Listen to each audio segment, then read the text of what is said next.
नमस्कार, ये आकाशवाणी शिमला है। अब आप नविता चौहान से प्रादेशिक समाचार सुनिए। आज के मुख्य समाचार। कुल्लू का अंतर्राष्ट्रीय दशहरा महोत्सव पारंपरिक रीति रिवाज के साथ हुआ शुरू।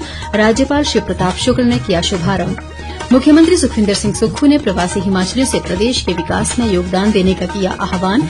शिक्षा मंत्री रोहित ठाकुर ने कहा, प्रदेश में शिक्षा की गुणवत्ता का मूल्यांकन करने के लिए दिसंबर के पहले सप्ताह में नेशनल असेसमेंट सर्वे करवाएगी केंद्र सरकार। और सुप्रीम कोर्ट के न्यायाधीश न्यायमूर्ति सूर्यकांत ने ऊना जिला के अंब में बहुमंजिला न्यायिक परिसर का किया उद्घाटन। अब समाचार विस्तार से। कुल्लू का अंतर्राष्ट्रीय दशहरा महोत्सव आज से पारंपरिक रीति रिवाज के साथ शुरू हो गया है। राज्यपाल शिव प्रताप शुक्ल ने इसका शुभारंभ किया। इस मौके पर ऐतिहासिक ढालपुर मैदान में भगवान रघुनाथ जी की भव्य रथ यात्रा निकाली गई, जिसमें 100 से अधिक देवी देवताओं सहित हजारों की संख्या में लोगों ने पारंपरिक वेशभूषा में भाग लिया। अधिक ब्यौरे के साथ हमारे विशेष संवाददाता। कुल्लू के अंतर्राष्ट्रीय दशहरा महोत्सव के शुभारंभ अवसर पर आज ऐतिहासिक ढालपुर मैदान में देव वाद्य यंत्रों की धुनों के बीच निकाली गई भगवान रघुनाथ जी की भव्य शोभा यात्रा का नजारा देखते ही बनता था। एक सप्ताह तक चलने वाले अंतर्राष्ट्रीय दशहरा महोत्सव का शुभारंभ राज्यपाल शिव प्रताप शुक्ल ने किया। इस मौके पर उप मुख्यमंत्री मुकेश अग्निहोत्री, मुख्य संसदीय सचिव सुंदर सिंह ठाकुर और भगवान रघुनाथ जी के छड़े बरदार महेश्वर सिंह सहित हजारों की संख्या में लोग पारंपरिक वेशभूषा में मौजूद रहे। रथ यात्रा में 100 से अधिक देवी देवता शामिल हुए और देव वाद्य यंत्रों के साथ वातावरण भक्तिमय बना रहा।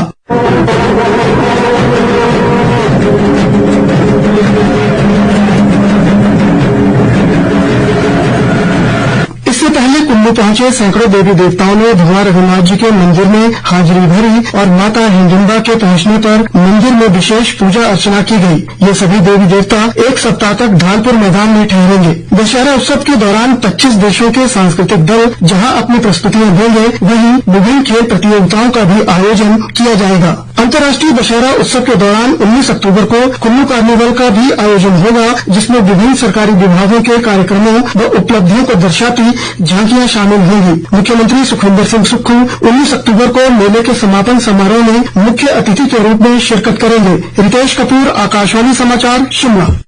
मुख्यमंत्री सुखविंदर सिंह सुक्खू ने प्रवासी हिमाचलियों से प्रदेश के विकास में योगदान देने का आह्वान किया है। उन्होंने कहा कि कनाडा में हिमाचली प्रवासियों ने हर्षोल्लास से दशहरा पर्व मनाया है और वे प्रदेश की सांस्कृतिक विरासत को संजोकर रखने में अहम भूमिका निभा रहे हैं। मुख्यमंत्री ने वीडियो संदेश में कहा कि कनाडा में रह रहे हिमाचली प्रदेश के सच्चे ब्रांड एम्बेसडर हैं। उन्होंने कहा कि राज्य सरकार ने वर्ष 2026 तक हिमाचल को हरित ऊर्जा राज्य बनाने का लक्ष्य रखा है और प्रवासी हिमाचलियों को इस क्षेत्र में निवेश के लिए आगे आना चाहिए। मुख्यमंत्री ने कहा कि उनके द्वारा किए गए निवेश से हिमाचल ऊर्जा क्षेत्र में देश का अग्रणी राज्य बनेगा और अर्थव्यवस्था सुदृढ़ होगी। कांगड़ा जिला के जयसिंहपुर विधानसभा क्षेत्र में विभिन्न पेयजल योजनाओं पर 300 करोड़ रुपए खर्च किए जा रहे हैं। उप मुख्यमंत्री मुकेश अग्निहोत्री ने जयसिंहपुर में राज्य स्तरीय दशहरा उत्सव के समापन समारोह में अपने संबोधन में बताया कि जयसिंहपुर में नए बस अड्डे और जलशक्ति विभाग के विश्राम गृह का निर्माण किया जाएगा। उन्होंने बताया कि पंचरुखी में पेयजल योजना के लिए 36 करोड़ रुपए दिए गए हैं और सिंचाई की 2 नई योजनाओं के लिए लगभग 16 करोड़ रुपए मंजूर किए गए हैं। अग्निहोत्री ने कहा कि प्रदेश में कला व संस्कृति के संरक्षण के लिए कारगर कदम उठाए जा रहे हैं और हिमाचली कलाकारों को उत्सवों के माध्यम से प्राथमिकता के आधार पर मंच उपलब्ध करवाया जाएगा। इस मौके पर आयुष मंत्री यादवेंद्र गोमा भी मौजूद रहे। मुख्य संसदीय सचिव संजय अवस्थी ने कहा है कि सांस्कृतिक संरक्षण के माध्यम से राज्य सरकार पर्यटन क्षेत्र के विस्तार पर बल दे रही है। उन्होंने बीती रात अर्की क्षेत्र की बातल पंचायत में 2 दिवसीय दशहरा उत्सव की पहली सांस्कृतिक संध्या में अपने संबोधन में कहा कि मेले व त्योहार सांस्कृतिक विरासत को सहेज कर रखने में महत्वपूर्ण भूमिका निभाते हैं। संजय अवस्थी ने बातल में मंच निर्माण के लिए 1.5 लाख और युवक मंडल के भवन निर्माण के लिए 1 लाख रुपए देने का ऐलान किया। प्रदेश भाजपा अध्यक्ष राजीव बिंदल ने राज्य सरकार पर विकास के मामले में विफल रहने का आरोप लगाया है। उन्होंने कहा कि नए संस्थान खोलने की बजाय कांग्रेस सरकार ने सत्ता में आने के बाद पूर्व भाजपा सरकार द्वारा खोले गए सैकड़ों संस्थान बदले की राजनीति से बंद कर दिए। उन्होंने कहा कि व्यवस्था परिवर्तन के नाम पर राज्य सरकार जन विरोधी निर्णय ले रही है और कर्मचारी व पेंशनर अपनी मांगों को लेकर आंदोलन कर रहे हैं। बिंदल ने कहा कि राज्य सरकार केंद्र की मदद से चल रही है और सरकार के पास अपने संस्थान चलाने के भी पैसे नहीं हैं। बाकी के समाचार इस ब्रेक के बाद। शिक्षा मंत्री रोहित ठाकुर ने कहा है कि केंद्र सरकार द्वारा शिक्षा की गुणवत्ता और प्रगति का मूल्यांकन करने के लिए दिसंबर के पहले सप्ताह में नेशनल असेसमेंट सर्वे किया जाएगा। शिमला जिले के रोहडू में आज एक निजी स्कूल के वार्षिक पुरस्कार वितरण समारोह में उन्होंने कहा कि इस सर्वे में सरकारी स्कूलों के अलावा निजी स्कूल भी भाग लेंगे। रोहित ठाकुर ने बताया कि प्रदेश भर में इस समय 40% विद्यार्थी निजी संस्थानों में शिक्षा ग्रहण कर रहे हैं और हिमाचल की गिनती देश के सर्वाधिक साक्षर राज्यों में की जाती है। उच्चतम न्यायालय के न्यायाधीश न्यायमूर्ति सूर्यकांत ने आज ऊना जिला के अंब में 17 करोड़ 16 लाख रुपए से बने बहुमंजिला न्यायिक परिसर का लोकार्पण किया। इसमें 6 कोर्ट रूम, 2 बार रूम, पुस्तकालय और अन्य सुविधाएं उपलब्ध हैं। परिसर में आने वाले नागरिकों के लिए भी विशेष प्रबंध किए हैं। न्यायमूर्ति सूर्यकांत ने प्रदेश में अधिक से अधिक न्यायिक परिसरों के निर्माण में बल दिया और कहा कि अदालत में आने वाले हर व्यक्ति के प्रति मानवीय दृष्टिकोण अपनाया जाना चाहिए।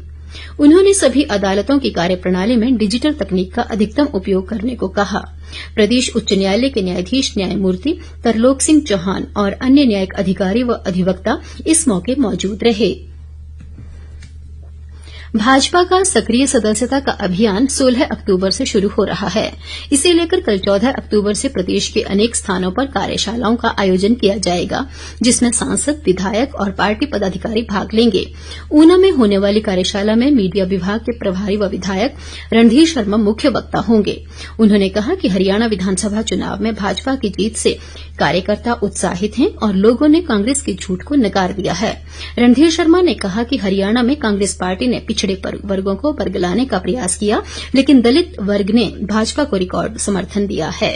उप मुख्य सचेतक केवल सिंह पठानिया ने कहा है कि राज्य सरकार हिमाचल को वर्ष 2027 तक आत्मनिर्भर राज्य बनाने के प्रयास कर रही है और व्यवस्था परिवर्तन की दिशा में काम किया जा रहा है। उन्होंने कहा कि प्रदेश में कोई वित्तीय संकट नहीं है और सरकार ने कर्मचारियों व पेंशनरों को 1 जनवरी 2023 से देय महंगाई भत्ते की 4% किश्तें देने का ऐलान किया है, जिससे 1,80,000 कर्मचारी व लगभग 1,70,000 पेंशनर लाभान्वित होंगे। पठानिया ने कहा कि इसके अलावा दीपावली के उपलक्ष्य में सभी कर्मचारियों व पेंशनरों को अक्टूबर महीने का वेतन और पेंशन का भुगतान इसी महीने की 28 तारीख को कर दिया जाएगा। चंबा जिला की जनजातीय पांगी घाटी के मुख्यालय किलाड़ में 3 दिवसीय राज्य स्तरीय खेलकूद प्रतियोगिता आज संपन्न हो गई। इसमें प्रदेश के 4 एकलव्य स्कूलों के 200 से अधिक प्रतिभागियों ने हिस्सा लिया। आवासीय आयुक्त रमन घरसंघी ने समापन अवसर पर मुख्य अतिथि के रूप में शिरकत की। प्रदेश के कुल 17,882 गांवों में से 15,778 गांवों को सड़क सुविधा से जोड़ दिया गया है। सरकार ने इस वित्त वर्ष में बुनियादी ढांचे को विकसित करने के लिए लगभग 2,241 करोड़ रुपए का प्रावधान किया है और सड़कों व पुलों के निर्माण को प्राथमिकता दी गई है।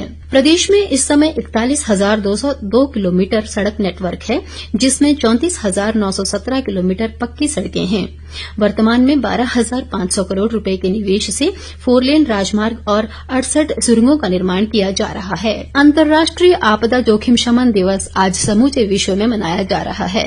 इस दिवस का उद्देश्य विश्व में इस बारे में जागरूकता बढ़ाना और आपदा शमन संस्कृति को बढ़ावा देना है।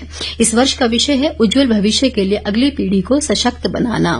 ये विषय आपदा मुक्त भविष्य के लिए युवाओं की रक्षा करने और उन्हें सशक्त बनाने में शिक्षा की भूमिका को दर्शाता है। इस वर्ष शिक्षा के जरिए बच्चों को सशक्त बनाने पर ध्यान केंद्रित किया गया है। इसके अलावा इसका उद्देश्य बच्चों को अपने परिवार और समुदाय में परिवर्तन लाने और स्वयं की रक्षा करने योग्य बनाना भी है। अंत में मुख्य समाचार एक बार फिर। कुल्लू का अंतर्राष्ट्रीय दशहरा महोत्सव पारंपरिक रीति रिवाज के साथ हुआ शुरू। राज्यपाल शिव प्रताप शुक्ल ने किया शुभारंभ। मुख्यमंत्री सुखविंदर सिंह सुक्खू ने प्रवासी हिमाचलियों से प्रदेश के विकास में योगदान देने का किया आह्वान। शिक्षा मंत्री रोहित ठाकुर ने कहा, प्रदेश में शिक्षा की गुणवत्ता का मूल्यांकन करने के लिए दिसंबर के पहले सप्ताह में नेशनल असेसमेंट सर्वे करवाएगी केंद्र सरकार। और सुप्रीम कोर्ट के न्यायाधीश न्यायमूर्ति सूर्यकांत ने ऊना जिला के अंब में बहुमंजिला न्यायिक परिसर का किया उद्घाटन। इसके साथ ही ये समाचार बुलेटिन समाप्त हुआ। नमस्कार।